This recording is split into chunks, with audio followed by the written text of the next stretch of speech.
Hey everybody, we're live and welcome to the Multiverse Show, episode 57, with the regular crew in for the evening, with the exception of Fame Entertainment and Nick. Nick is out celebrating the birthday of his eldest daughter, so Woo! happy birthday. Yay! Go Nick! And Fame's out there making that money, getting that paper, doing the regular work, so he's out trying to sleep right now, where he has to go to work in the morning, so that is rough. Nerd. So,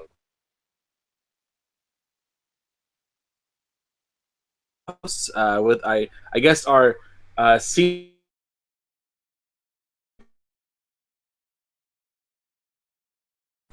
Anyone else hearing that? Nope. Nope. Anchor, I think you're I'm breaking breaking up. up. Oh, my bad. We apologize for this early technical delay. All right, guys, hear me? You good? Yeah. All right, that was weird. All right, well, James, let everybody, where can people find you? People can find me on the tweets at James_S Wilson or on Facebook at Nearly Gotcha. No, I'm just find me on the website doing film reviews and the such. And you can also find me melting in a pot because it's so boiling in London right now. 75 is not boiling. It's boiling for London, god damn it. Oh, man. All right, and our other co-host for the evening, Mike, PDA The Truth.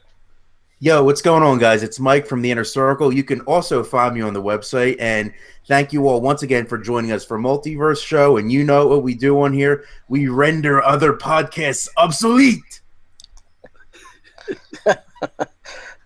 All right, we have our guest for the evening, Alex, a.k.a. Woggerman from Twitter. Where can the people find you at?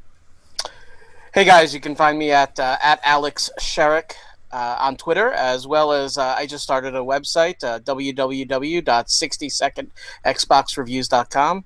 Glad to be here and looking forward to the conversation tonight.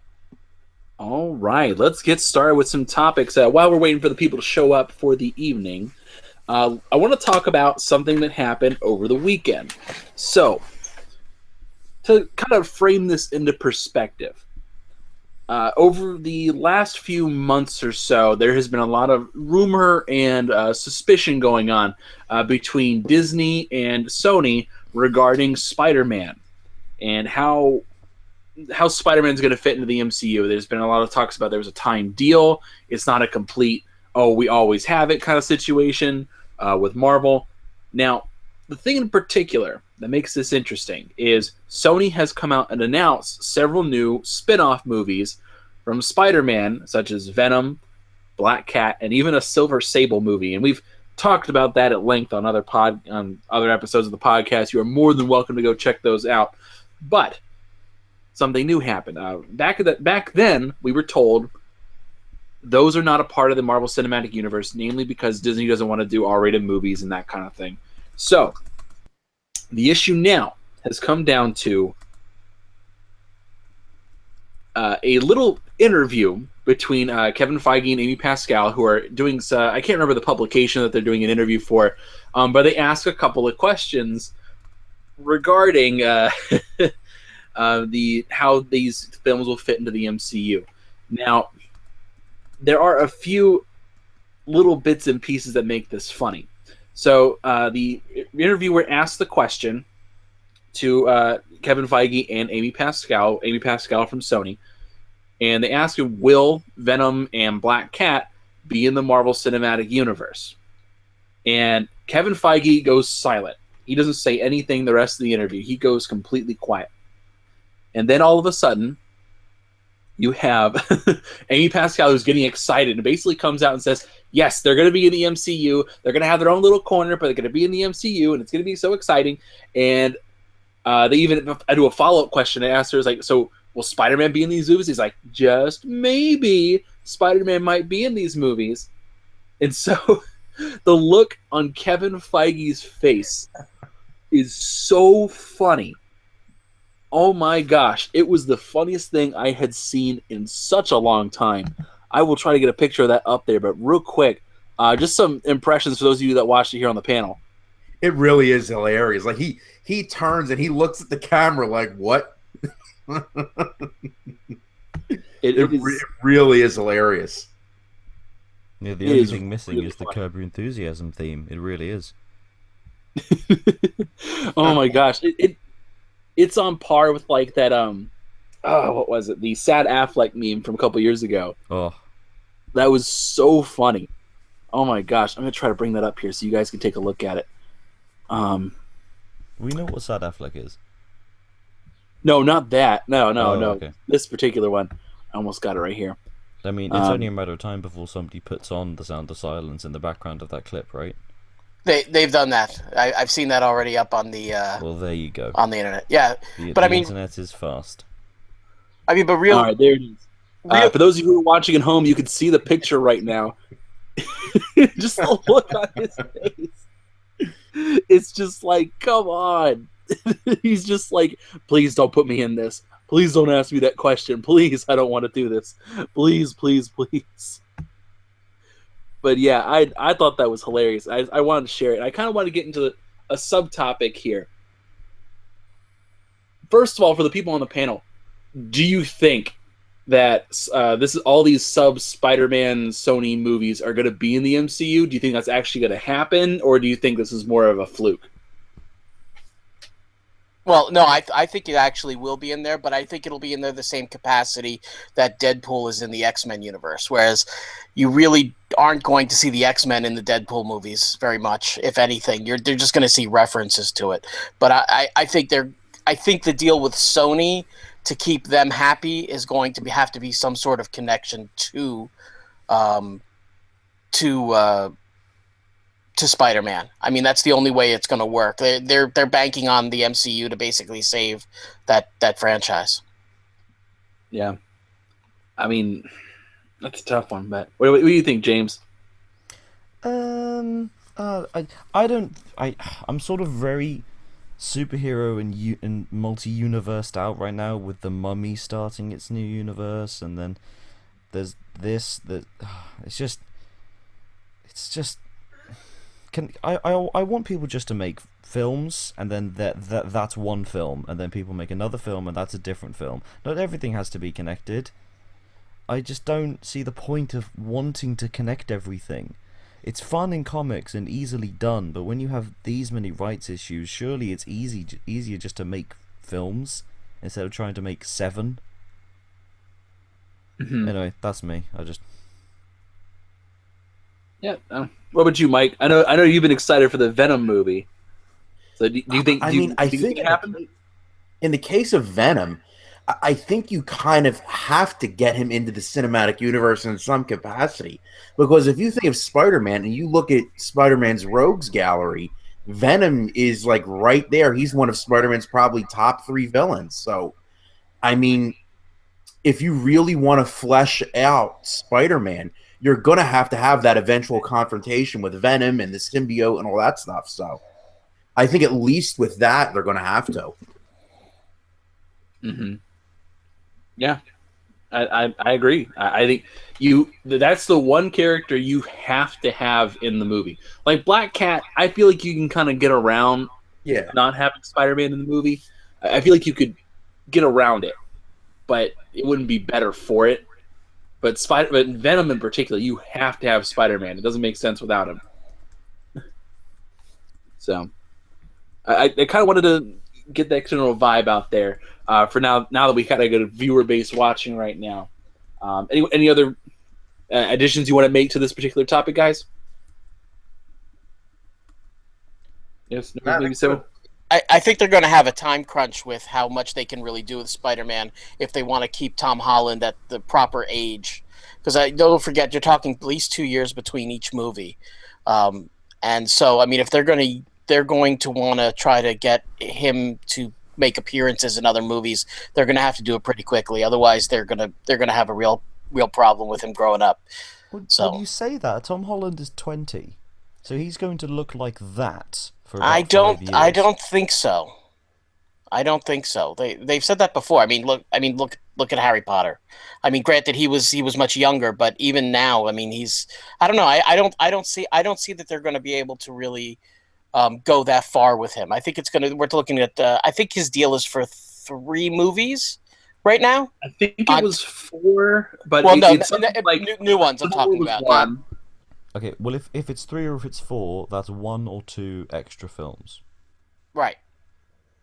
Right. Well, Yeah, I think it was. I think it was So 4 no, originally. actually, it's not. That's not even necessarily 2 years though. Think about that. You got one movie which is Civil War, the first appearance, and then you got Homecoming this year, which Civil War was last year. So that's a 1 year difference between it, and they've already been filming it the whole time.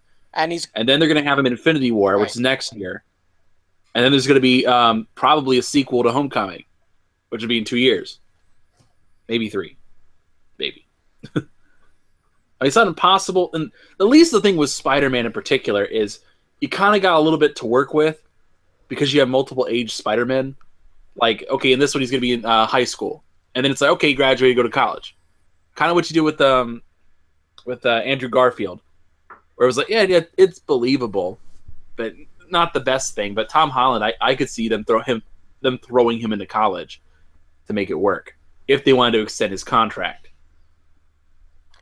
As far as I understand it, the time period between the movies is going to be very short between Spider-Man, the Avengers, and then the next Spider-Man. As far as I understand it. So, I mean, we're talking months, not years. So they're going to have a hard time, and that's both Avenger movies, by the way. You know, that's not just Infinity War, because there's going to still be 2 movies based around that. So, I mean, that's your 4 movies right there. What do they call it? I think they announced the second movie. Is it? I keep forgetting. I think the first one's Infinity War, and the second one's like Infinity Gauntlet or something. No, I'm pretty sure it's Infinity Part 1 and Gauntlet. 2. I'm not positive about that. Yeah, it's not. They're not actually going to be part 1 and 2. I know the makeup of the Avengers is going to be completely different after the first of after the Infinity War. So, Yeah. All right, fine. All right, so moving on. So let's talk about E3, man. We just finished E3, so I find that E3 in particular is a very cautious time because it's not just the conferences; it's the days leading afterwards. It's one of the reasons why we didn't do a show on Monday, besides the fact that the time issue with Sony's conference. But that was one of the smaller reasons. But one of the larger ones being a lot of smaller other information comes out the weekend, like that whole week, little bits and pieces. And I just kind of want to go around, do like a round robin table here, and just kind of get the general gist of what your favorite, your best and worst, so to speak, of E3. So, just to start, start with James. What was your best thing about E3, and what was your worst thing about E3? I already know what your best one is, so. You already know what it is. Beyond Good and Evil 2!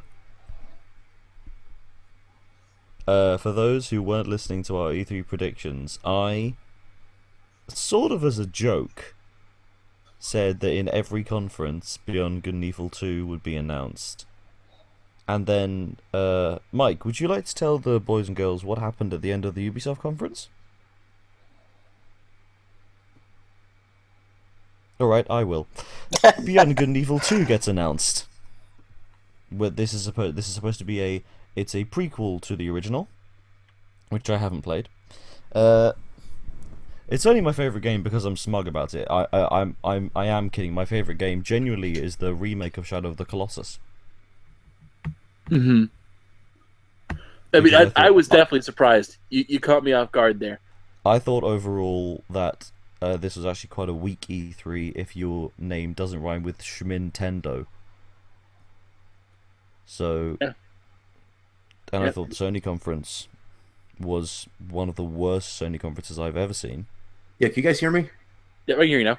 All right, there we I go. can hear you now. That was weird, sorry. You ruined my joke. But yeah, no, Shadow of the Colossus, which for me is one of the greatest games ever made, and to have it proper HD remake on the PlayStation 4 with an awesome soundtrack for new people to play that game and fall in love and lose their minds, I can't wait. I'm going to buy it again. I don't know how I feel about that, honestly, the Shadow of Colossus thing. I mean, it's great you get remakes, but I just find it really funny that like there's no options there. It's just I just find it really, really funny that it was like right beforehand Jim Ryan from Sony kept coming out and saying like, who would want to play old games? Who would want to play old games? Like, especially ones that look like that. Basically, just signaling like, no, instead of letting you guys play the games for free, we're just gonna let you guys kind of just suffer here for a little bit, and we're gonna just leak them out one by one and make you buy them all over again. I mean, some games. I think Shadow of the Colossus is maybe an exception, where it is that much of a classic that it deserves a remake. But you see a lot of stuff getting remakes nowadays, and I mean, hey, it makes money, making money. I think it's weird that this game has been announced 2 years after the Final Fantasy VII remake, and will most likely come out before it as well. Yeah. Yep, then probably will happen. Just let that sink in, that this company, who is not funded by Square Enix, a major developer. Anyway. All right. Well, so just to kind of recap, so your best thing was the remake of Shadow of the Colossus. Are we doing worse things yet? Yeah, you're doing both. Oh, the worst thing. Oh, the entirety of the EA conference. The entirety of the EA conference. Apart from A Way Out. Everything apart from A Way Out. Yeah, A Way Out was definitely interesting, and the only thing that would have stolen it, they actually did the Anthem demo at EA instead of doing that little teaser. And also, at the EA conference, we saw the lady who's playing the lead in the Star Wars Battlefront story. Her real name is Javina Banankar. Like, that is a better Star Wars name than her Star Wars name. It's crazy. All right. So, Mike, what were your best and worst at E3? So my best is I got to go to the Nintendo conference. I was of the opinion too. Like I agree with James, where I thought this was an exceptionally weak E3, especially if you compare it to like the previous 3-4 years. Nintendo really did save E3 in a sense. I thought their conference was the best. It wasn't even close. I mean, it was funny with that conference. We were like so starved for good news that literally all they did was show a logo for Metroid Prime 4 and people flipped out over it. But I'm going to that conference, and my best moment of E3 was Super Mario Odyssey. I could see that. That's going to be, if that's not Game of the Year for me, that's at least going to be in my top 3. There's few games out there that just look, for lack of a better word, delightful or a joy to play, and that definitely looks it. You really can't go wrong with a Mario platformer. Yeah. They had a great show. Yeah, it really was a great show. 25 minutes. And it was just like they were just firing things off. Like first it was they announced that they were coming out with a traditional story Pokemon game for the Switch. And then right after that it was Metroid Prime 4. Then a little bit after that it was the Mario Odyssey trailer. So they were firing on all cylinders, Nintendo. And like you said, it was only 25 minutes long. So they definitely had the best conference in my opinion. I think it's interesting that every company basically took Sony's approach from last year in terms of, right, we're just going to go games. That's the way to do it. Yeah. Apart from Microsoft bringing out a car. which I laughed at that. I was like, okay, like what are you doing? Here's a thing that none of you will ever own. Yeah, be excited. If we wanted to see that, just show us Cuphead. Oh! I actually kind of appreciated how they did Cuphead. Where it was like, you've seen enough of it. It's coming out. Here's the release date. I like that. I think that game's gonna fall on its face when it comes out. People well, play it. I played it at E3, and I'm going to tell you right now that it's not going to fall on its face. It's vastly different from what it previously was. It's not a boss rush anymore. There are full-fledged platforming levels now. I'm so looking forward to that game. The art style is amazing, and I love platformer games. So that game is right up my alley. Is art style enough? It really, James. I played it last year. I guess the only game I could maybe compare it to and not because of the gameplay or anything. Is like maybe Guacamelee, where the art style is so dominant and it works so well. It's really good. It really is amazing. You definitely got to try it out. No, I'll try it out, but I just think, yeah. Maybe I'm just cynical. It's a great price. I mean, it's $20. That people are just going to buy it for the curiosity's sake. I really like the look. While we're talking about the Microsoft conference, I really like the look of the Annapurna game about the platformer with the guy with the guitar. The Artful Escape. Artful Escape. That's it. Yeah. Yeah. And that was a fun game. I have some great video of that. I'll be putting that up soon. And it's an amazing game. All right, we get it. You went to E3. All right. Yeah. So Alex, you being there, what was your favorite? What was your worst? Well, definitely. It's interesting. This year, it was not a AAA title that was my favorite. I really got to go with the indies, and the only real conference that had the indies was the Microsoft conference, and they're really going forward. The last night was amazing. There was a game called Semblance, which wasn't shown at the conference, which was really cool. It's kind of this jelly world where you actually can deform all of the platforms and everything, so you can make it across, cavernous gaps and stuff like that. It was really neat. Obviously, the Artful Escape was really good. I gotta say that the Artful Escape was probably my favorite game at E3 this year, and it's funny that last night game too is a platformer from start to finish. It's a complete platformer. So. But yeah, I mean, I really starting to dig the indie games, and I think Microsoft conference really hit that. Whereas a few years ago, it was all about indie games were all at the Sony conferences, and they didn't do anything this year. So it was really nice to see that. As far as the worst, believe it or not, and it's not the worst game there, but I'm probably the most disappointed with is Destiny 2. I did play it. It really is just more of the same.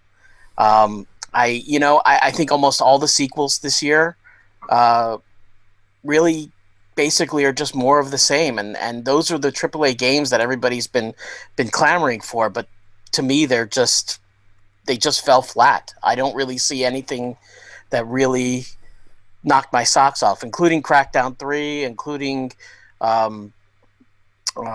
what's it called? State of Decay 2. It was good, but again, I'm not seeing really all the innovations are coming from the indies this year. Isn't it funny that Microsoft showed more Japanese games on stage at their conference than Sony did at the PS4 conference? Yeah, I think that's just the way that I think, I thought that was interesting. Yeah, it is. It really is. And even at their booth, it was the same thing. If you went to the Sony booth, they had no indies, no Japanese games, except for maybe... actually, they didn't even have Dragon Ball Z there. The Dragon Ball Z fighting game was at the Microsoft booth this year. And I mean, going back to like with Microsoft conference, my worst moment was probably... See, the Microsoft conference was weird for me because it started out really, really strong. Then it lulled in the middle like they usually do. But my worst moment was the last 20 minutes of that Microsoft conference for a couple reasons.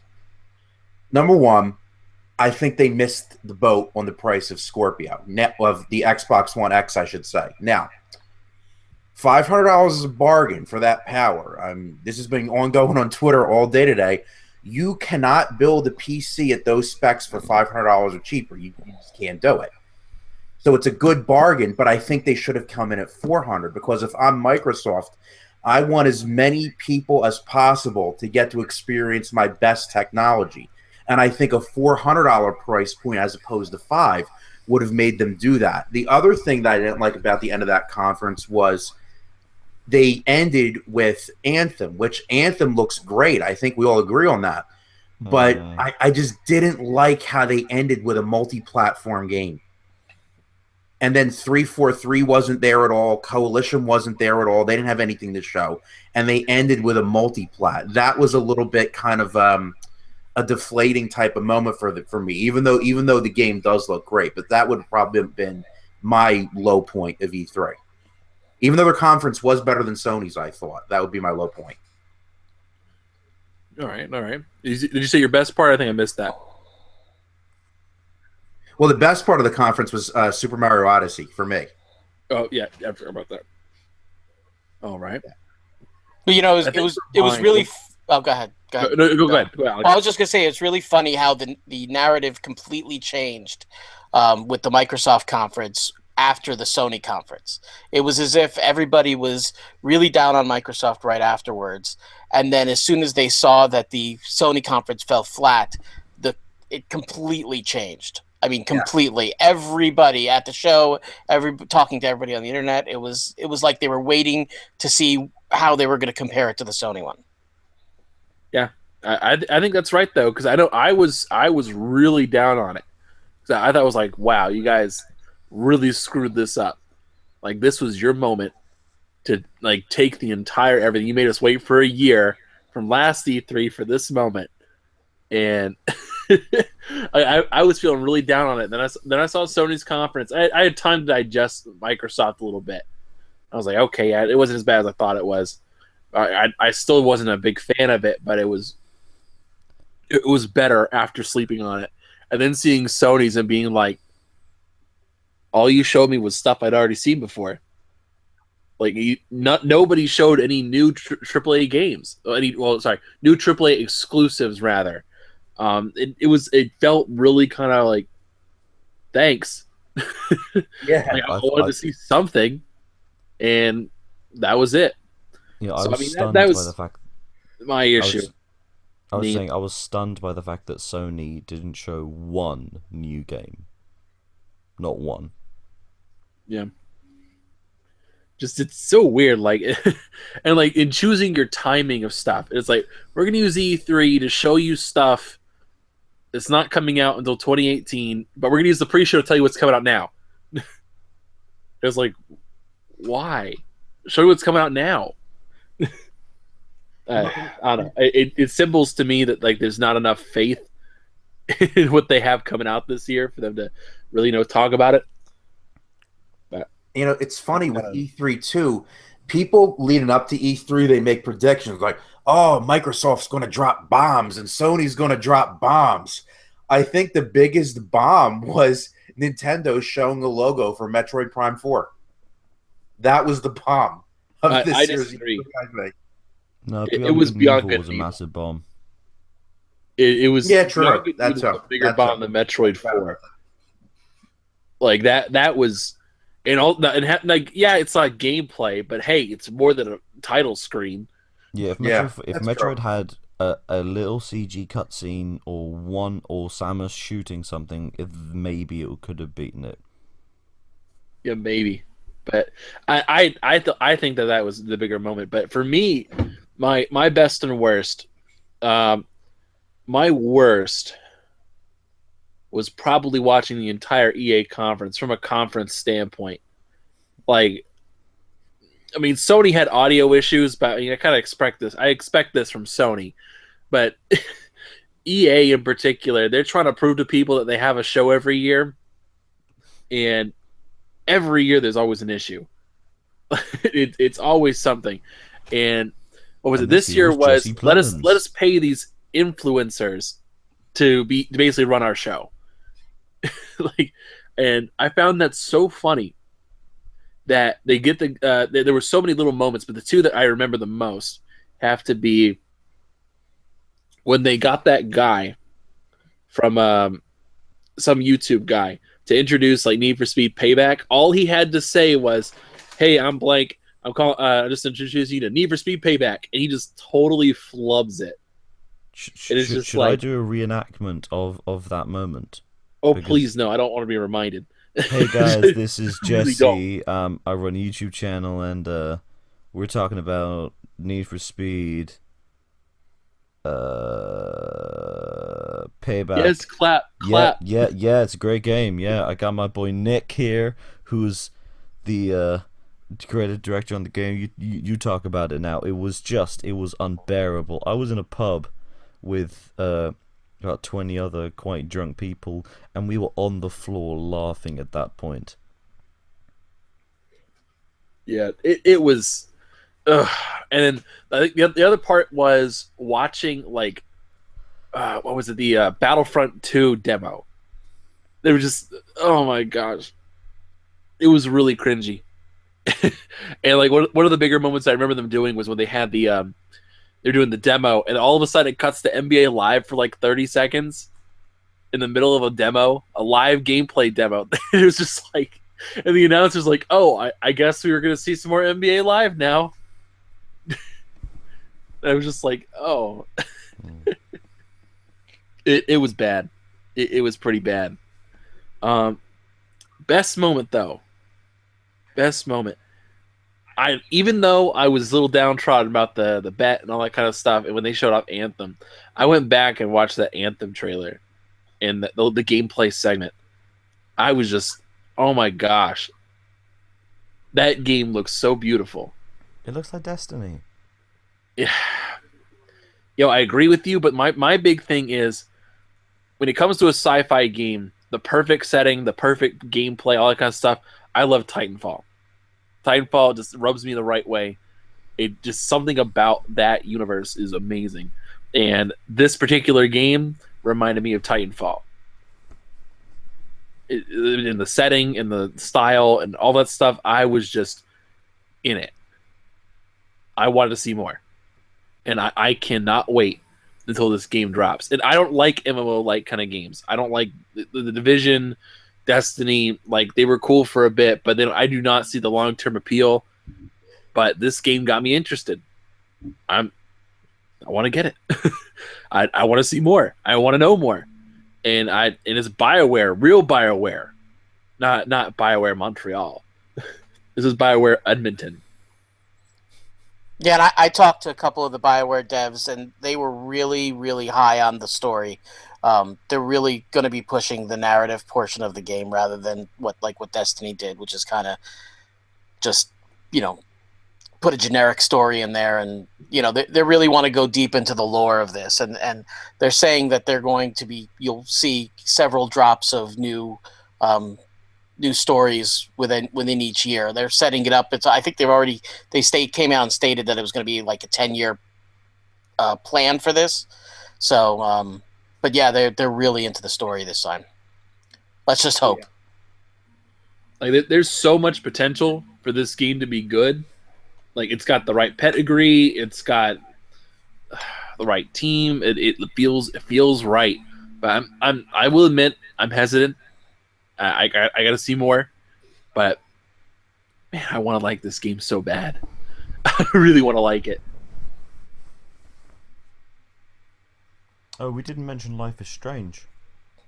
Oh yeah, Life was Strange. Yeah, Life is Strange is getting a prequel that's coming out in August, so really soon, and I think it's going to be pretty good, even though it doesn't have Ashley Birch in it, who voiced Chloe, because of the SAG after strikes.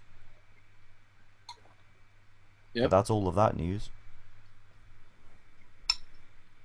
Yeah, well, one more thing though, and I think this needs to be stressed about the disappointing Microsoft conference in some respects, that they didn't show anything new with 343 and Coalition. They did tell us, at least there, that there is going to be a Gamescom conference.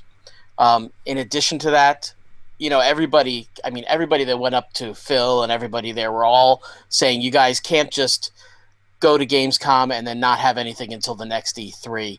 And they assured us that there will be other events coming up. They were kind of hinting at a fan event similar to PSX.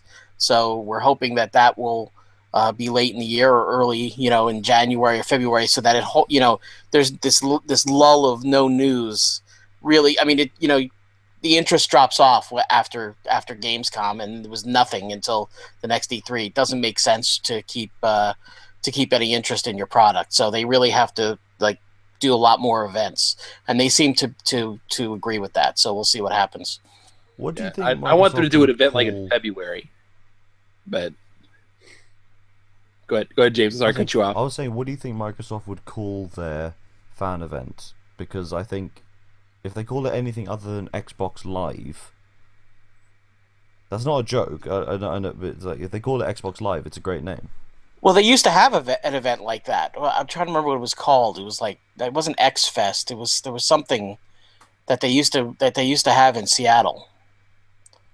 Was it I'm gonna have to haha, look at the PlayStation 3?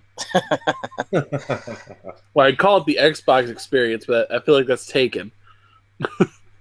Yeah, no, it was called X Fest or X. It was X something, but Yeah, they well, used to They used can't to call have it it. Xbox X. They can't call it. Conference Unknown. Yeah. No, but it's definitely something they need to do to keep the conversation going throughout the year because they can't let Sony steal their thunder like late in the year, like they've been doing. Yeah, Does anyone I else feel like think- if Microsoft comes out like in February or something like that, like I feel like that would be a great time to come out. Like you basically wrote out the holiday, you're right about to start out the spring, and basically be like, all right, here you go, bam, bam, bam. Here's your spring. Leave us alone. We'll see you at E3. And if they split up like that, and I would really appreciate that. I would feel like it's a fun time. Like right before like State of Decay and Sea of Thieves are about to drop. And say, here's what we got, and here's some small little stuff coming out for you guys in the spring. I feel like that would be a good timing. Does anyone else think the Xbox X One X looks a lot like a PlayStation 2? Yeah, that's the first thing that Yeah, I it said does. when I saw it. Yeah. Yeah, it does. It does a little bit, and it's slimmer. Like that's the thing. I didn't. When I looked at the comparison, it's not like any like it's not wider or narrower than the Xbox One S, but it is shorter. Yeah, the footprint's the same, but it is a lot slimmer. Yeah. So I mean, hey, looks cool to me. Yeah, and the only other thing Shows up on my doorstep, I'll take it. the only other thing we haven't really talked about is the OG Xbox support too. Believe it or not, that was actually really cool. The way that they're doing this is unbelievable. It's so you can also system link up all the games too. So you can bring back your Halo LAN parties and Oh, that's everything. cool. Yeah, you'll be able to hook up any Xbox to the Xbox One X. So you can hook up. They had Crimson Skies and Fusion Frenzy linked up to an old OG Xbox to the Xbox One X, and it worked flawlessly. Wow. Great. I had told people Fusion Frenzy was coming. I kept saying it. And they did hit most of the Sega games are likely to come too. So you'll see Panzer Dragoon and Jet Set Radio and stuff like that coming. Oh, good. That's That's an good. to hear. up-resed It version just of Alien Isolation specifically for Len. Well, if they're bringing this, Cal, sorry. I don't know. OG Xbox backwards compatibility. It didn't have the same sting as like the 360 backwards compatibility because it was like, hey, that's cool. I was like, yeah, cool. Yeah, all right. But that was kind of it. So, Well, I guess it's different strokes for different folks. I mean, if you get Knights of the Old Republic on there, and that'll be a huge get for them. So, oh yeah. And I think one of the things in particular, at least with Microsoft, of watching this E3 in particular, that I found really interesting was they learned how they went with backwards compatibility, how to kind of frame the console going forward. Where in the early section, they were taking blame for everything. Like anytime something bad happened, they're like, oh, sorry, guys, we couldn't do it. They kind of shifted the blame off of them and pushed it away towards like the people who actually make the decisions. So things like what they did with the backwards compatibility was they said, okay, if a game doesn't come, it's not our fault. It's the publisher. They are the ones who ultimately decide. They threw it at them. So it's up to them. They make the decisions. And so when something wasn't coming to backwards compatibility, I rarely, if ever, saw other people blaming Microsoft for not getting it. It was always like, why can't we get this one? Like, and then was it right before Black Ops 2 got announced? I remember every single post, like every Activision made, people were asking Activision, where's the backwards compatibility for Black Ops 2? Backwards compatibility. well, and they're doing the same thing with the Xbox One X support. They're pushing it right off on the publishers, and you're looking at the backlash for Destiny right now. Yep, and I think that's smart on their end because we know it's not a factor of they can't do it. It's they won't do it. Yeah, and it's funny how the indies are all supporting the Xbox One X. You know, and then you got these big publishers who are not doing anything to it. Yep. And so, hey, that's Crazy kind of how it times. rolls. But yeah, briefly, before we close out the show, I wanted to talk about Mike's bet that we alluded to a little bit earlier. Mike, tell the people about your bet going on with Skilled here. All right, so I have a bet with my boy Skilled from Twitter. Skilled's really, really cool. Me and him get along great. But we have a bet going. So here's the bet.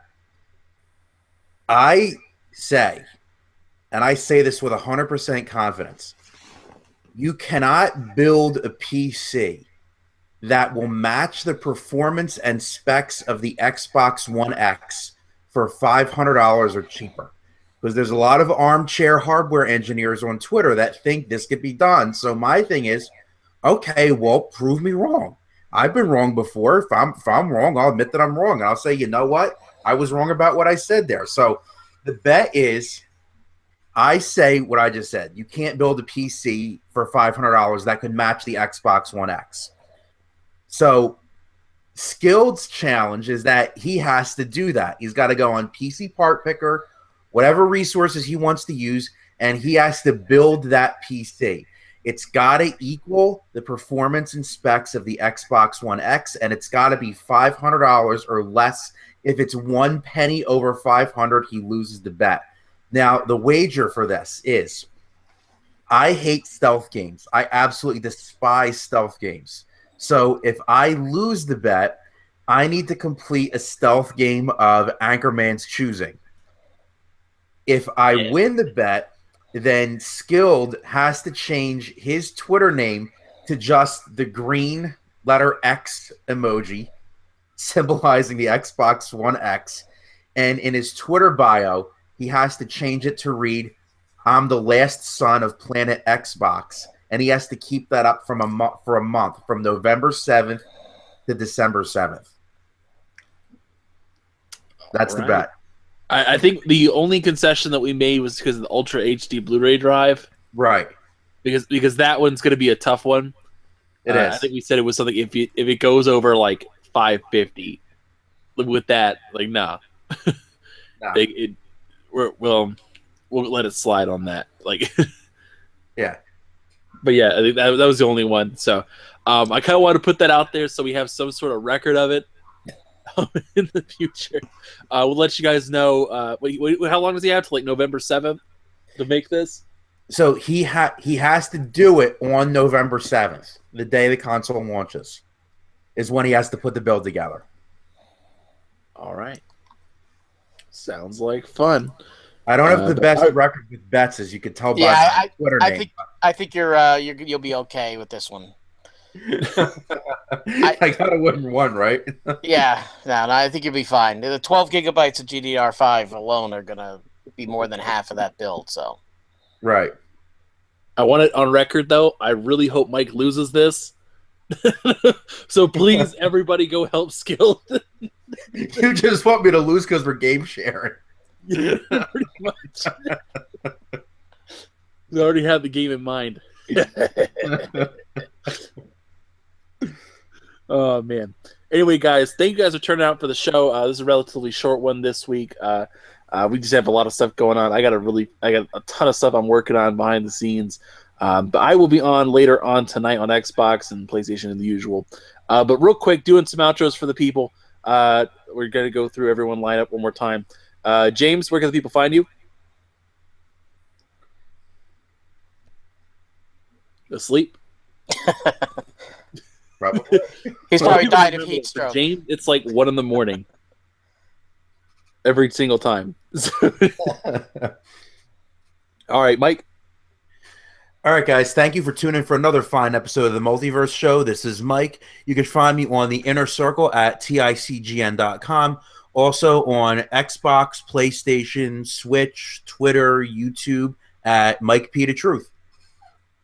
All right, and Alex, our guest for the evening, where can people find you? Thanks for having me tonight, guys. This is the first time, so I'm a newbie to all this, but you can find me at Alex Sherrick on Twitter. Also find me as Wagerman on pretty much the PSN and the Xbox. And yeah, thank you so much for having me. All right. And I also want to do a shout out to my buddy Creepy Bunny, who I just now realized is in the chat. Congratulations on coming to Xbox, man. I've been waiting for this. I know we've been talking about this for months. Waiting for you. So, man, congratulations. We'll see you on Friday. I can't wait to play with you, man. But yes, this is Anchorman V2. You can find me on YouTube, Xbox, PlayStation, Steam. Everything is exactly the same. It's Anchorman V2. You can even try to find me on Switch. I won't respond, but I am on Switch. I don't remember the 25-digit code. I don't remember it. So we'll talk about that later. You find me on Beam and the usual stuff. Anyway, guys, thank you guys for showing up to the Multiverse show, the greatest show on Mondays, and we will see you guys later.